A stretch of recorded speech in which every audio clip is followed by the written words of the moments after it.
We talk a lot about volatility and uncertainty in the marketplace, and the president has stated all along that he's more concerned about mainstream America, the American worker. You just talked about deregulation and this entire fair trade and reciprocals. What is your message to the American people in terms of letting them get through this disturbance and the outcome being greater and a greater good for the American worker, the American people, the American families? I would say trust in President Trump.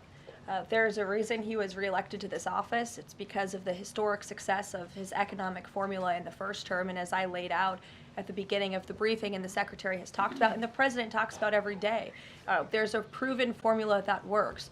Massive deregulation, energy independence, and tax cuts, which are coming. And the Secretary is working very hard on that with our counterparts on Capitol Hill. If you want to talk about that, that's a huge deal to put more money back into the pockets of hardworking Americans. As for the fair trade deals the President is trying to negotiate, he's not just righting the wrong of the mess that he inherited from the past 4 years of the Biden administration. This is a mess that has been created for the past 4 decades that has sold out the middle class, that has moved jobs overseas. You think about our heartland, middle America, what towns used to look like, what they look like today. President Trump wants to restore the golden age, and it's a process to do that, and that process is underway, but he's put together a fantastic trade team. Secretary Bessent, Secretary Lutnick, Jamieson Greer, all working incredibly hard on this effort 24/7, but tax cuts are coming, and that's key. And Mr. Secretary, why don't you talk a little bit about that? Yep. So it's really a three-legged stool in the economic policy.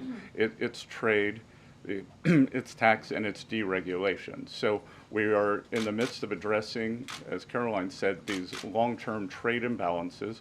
The tax bill is going much better than I would have thought when I took office on January 28th, and that's through President Trump's leadership.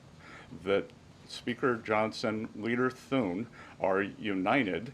Speaker Johnson, we had a very good meeting yesterday with somebody called the Big Six, NEC Director Kevin Hassett, myself, Speaker Johnson, Leader Thune, Committee Chairman Jason Smith, and Senator Crapo. And the tax bill is moving forward. It is going to give permanence to the 2017 Tax Cuts and Job Act, which will, back to the question on certainty, it will give American business certainty, it will give American people certainty, and then President Trump is also adding the things for working Americans that is talked about earlier: no tax on tips, no tax on overtime, no tax on Social Security, making auto payments deductible. So that will substantially address the affordability crisis. And the other thing that I would note, and back to data, is that the Vanguard, one of the largest money management firms in America, said that over the past 100 days, 97% of Americans haven't done a trade.